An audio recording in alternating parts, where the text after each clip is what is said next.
সুন্দর করে বর্ণনা করে দিয়েছেন, তাই সেই বিষয়ে এখন না হয় নাই বললাম। আমি কিছুটা বরং একটা ব্যঙ্গাত্মক কবিতা দিয়ে একটু মজার ছলে আমাদের মাতৃভাষা বাংলার কি গুরুত্ব সেটা একটু বোঝাবার চেষ্টা করছি। কবি অপূর্ব দত্তের লেখা কবিতার নাম বাংলা টাংলা।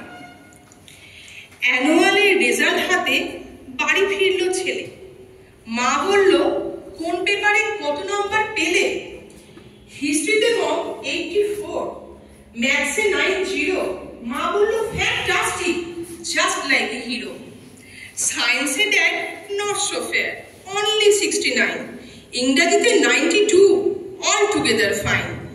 জিওগ্রাফি পেপারে তো 100-এ 100, ডুবিয়ে দিল বেঙ্গলি, ভেরি পুয়ার গ্রেড।